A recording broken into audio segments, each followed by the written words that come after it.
I wanted to get into a topic I know near and dear to everybody's heart on TYT Politics. Share this video. Let's get this out more. Debbie Downer Donor Wasserman Schultz. That's right.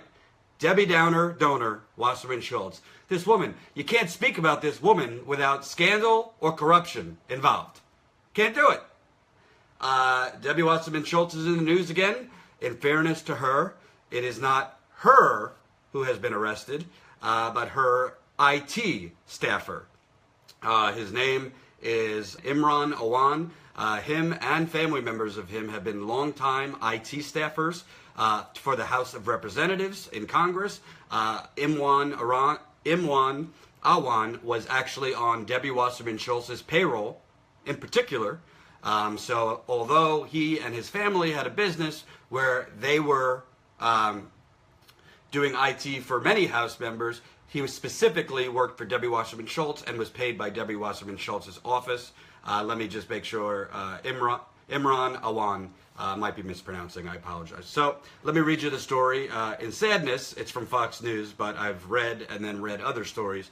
Their facts are right on this particular story. A House IT staffer at the center of a congressional computer equipment scandal has been arrested by federal officials and charged with bank fraud, Fox News has learned.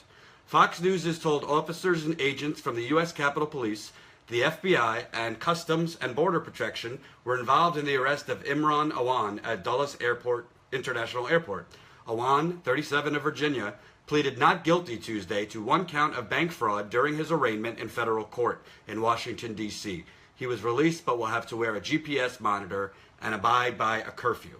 So far, being arrested for bank fraud. Okay.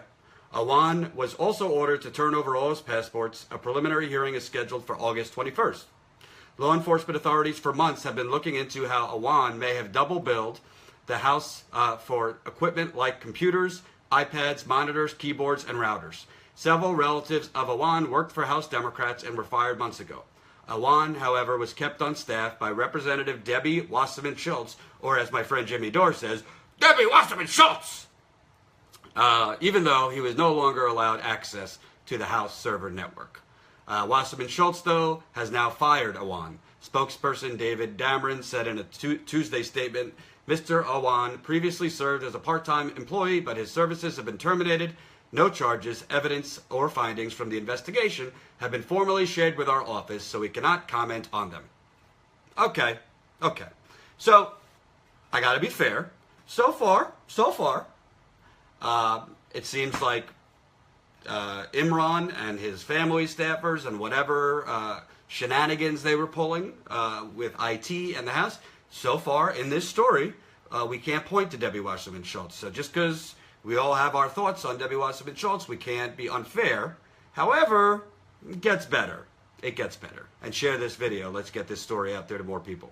So, Debbie Wasserman Schultz's office says he was a part-time worker. I think that evidence will show that wasn't the case. Authorities also have looked into IT workers putting sensitive House information on the cloud and potentially exposing it to outside sources. Fox News is told that federal officials arrested Awan at Dulles Airport in suburban Virginia as he was trying to leave the country. The criminal complaint and affidavit said he had bought a ticket to fly Monday to Doha, Qatar, and then Lahore, Pakistan, with a return flight booked for early January. July 26th, return flight for early January. That sounds kind of like a long vacation, don't you think? The affidavit specifically alleged he engaged in a scheme to defraud a congressional federal credit union. It did not appear to go in depth into the other matters investigators have been looking into. Okay. Meanwhile, the counsel for Wasserman Schultz, the former Democratic National Committee chairwoman, recently began negotiating with Capitol Police for access to her laptop in the case. Until this point, she had resisted USCP, that's the Capitol Police, efforts to look at her computer, even suggested, quote, consequences for the agency if the computer was not promptly returned. So this, I want to turn my phone around and show you that threat Debbie Wasserman Schultz made, so you have the full context. I'd like to know how Capitol Police handle equipment that belongs to a member or a staffer that's been lost within the Capitol complex and found or recovered by one of your officers. What happens? Sure. Well, it's processed on what's called a PD 81, which is a property record. And depending on the property, depending on how if you can legitimately determine ownership, then it's generally turned back over to the owner of the property. If it's part of an ongoing case, then there are other things that have to occur for that to happen. So if a member says that they have equipment that's been lost and you find it, it would be returned to the member? In the general sense, yes. Okay. You have to identify. You have to be able to positively identify the property and be able to establish ownership. Right. And if ownership is established, if it's part of an ongoing case, then there are additional things that need to be done. but if the member owns the equipment and there is no ongoing case related to that member, then the equipment is supposed to be returned. Right. In a general sense, yes. No, I mean in a specific sense. If the member loses the equipment, says they lose the equipment, Yes, ma'am. and it is found by the Capitol Police, it is supposed to be returned. If ownership has been established, Right. it'll be returned. If it's subject to an ongoing investigation, there are additional things Okay. that need to be turned But over. not an ongoing investigation related to the member. If the equipment belongs to the member, it has been lost, they say it's been lost and it's been identified as that member's, then the Capitol Police is supposed to return it. Correct? Well, it's not I can't give a yes or no answer on that because I know. It's a simple more yes or no parameters. answer. Well, If you if a member loses the equipment, Yes, ma'am. and it is found by the Capitol Police or your staff, and it is identified as that member's equipment, and the member is not associated with any case, and that is their equipment, it is supposed to be returned, yes or no? Depends on the circumstances. And if the circumstances are. I don't understand how that's possible. Members' equipment is members' equipment. Under my understanding, the Capitol Police is not able to confiscate members' equipment when the member is not under investigation. It is their equipment, and it's supposed to be returned. Well, I think there's extenuating circumstances in this case, and I think that, working through my counsel and, the necessary personnel, if that in fact is the case, and with the permission through the investigation, then we'll return the equipment. But until that's accomplished, I can't return the equipment. I think you're violating the rules when you conduct your business that way, and should expect that there would be consequences. And should expect that there will be consequences. And it's interesting when Debbie Wasserman Schultz talks about violating the rules. Violating the rules, coming from Debbie Wasserman Schultz. So there you have her. This was from a few months ago, basically talking about equipment from her office have been taken by the Capitol Police, and she wants it back. So let me ask you a question. Why is Debbie Wasserman Schultz having to negotiate with Capitol Hill Police for access to her laptop in a possible bank fraud case of her IT staffer?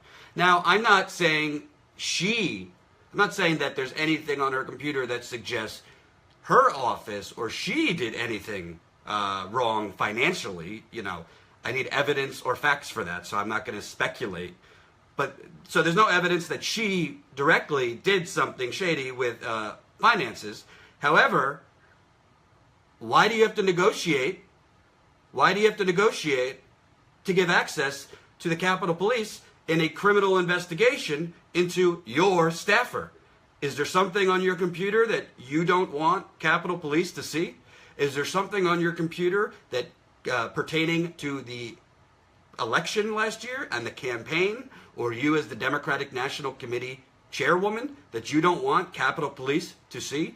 Is there something on your laptop when it comes to the Hillary Victory Fund, which, as the Young Turks has pointed out and others have pointed out, was essentially a money laundering scheme where Hillary Clinton, her campaign was able to get more money donated than is the legal allowed limit, because essentially it could go, instead of donating directly to Hillary, donors could donate to 33 state parties, state Democratic parties, Then that money was supposed to go to the DNC. However, it didn't really go to the DNC. It went to Hillary Clinton's campaign.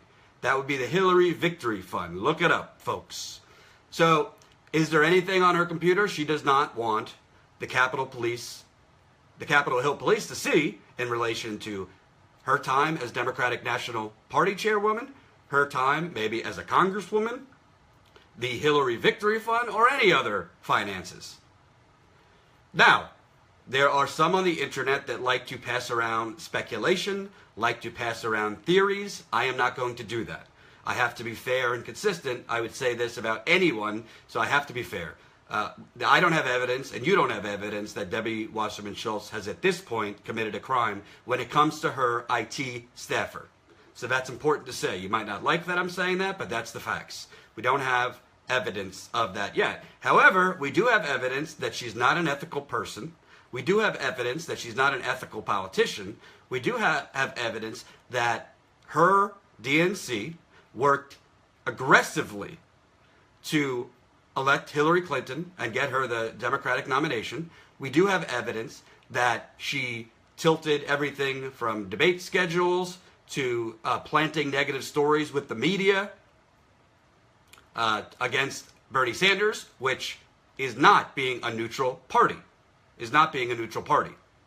So Mario Diaz, my friend from down in Miami, says that's obstruction of justice, what she did. He might be right. I'm not a lawyer. But her making threats to the Capitol Hill Police, her refusing or wanting her equipment back, her apparently not immediately giving over access when there's a criminal investigation of her staffer, that might be obstruction of justice. Maybe I'll go talk to a lawyer about that. Thank you, my friend Mario. But something doesn't smell right here. Something doesn't smell right. So, to me, I don't know Imran or his family. It's possible that they've been double billing for IT services to the House, and that might have nothing to do with Debbie Wasserman Schultz. However, what's interesting about this story is, although Debbie Wasserman Schultz's office makes it seem like he was some part-time guy and a low-level guy, not so much. So let me show you a little bit.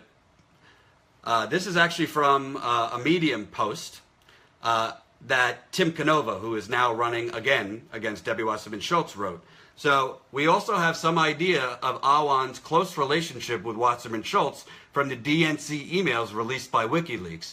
One DNC email from Wasserman Schultz's DNC assistant, Amy Kroll, in May 2016 noted, "I do not have access to her iPad password, but Imran does." And another email in the same chain, Kroll wrote, "Just spoke to Imran. Call me whenever, GB, and I'll update you. Don't delete anything." So you got a part-time staffer, has her iPad passwords, and nobody else knows them.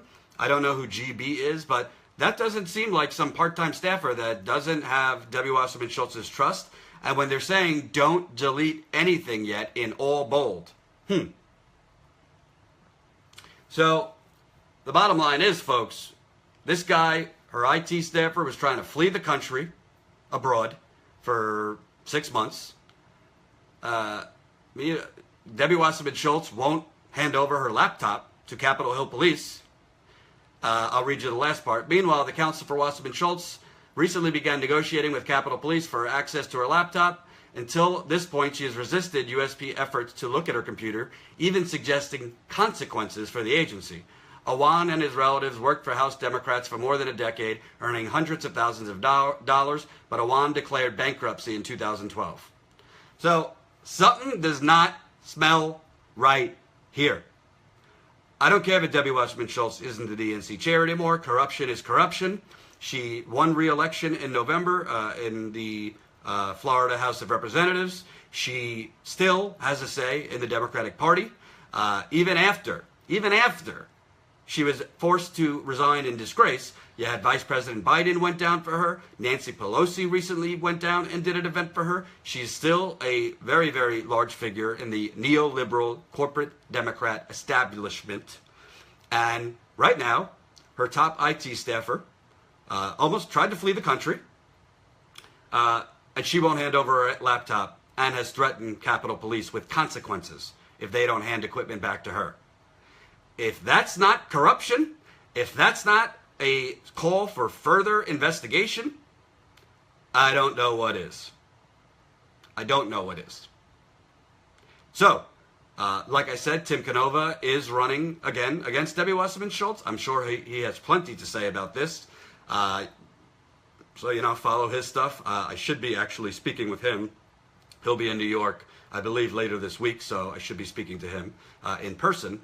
But I will update you based on this story as much new news as comes forward. I'm not a lawyer. I'm not going to pretend to play one. Maybe I'll speak with a lawyer. But when you're making threats to the Capitol Hill Police, when you won't release or provide your laptop, you're trying to hide something. That's common sense. You're trying to hide something.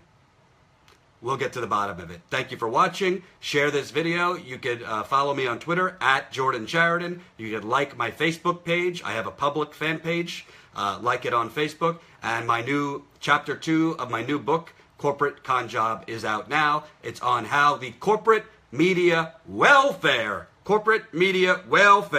industrial complex delivered President Trump. I got a hint for you, has something to do with President Bill Clinton and a lot to do with the corporate media. And there's also stuff about Bertie in there as well. So chapter 2, you can download it at corporateconjob.com. Peace.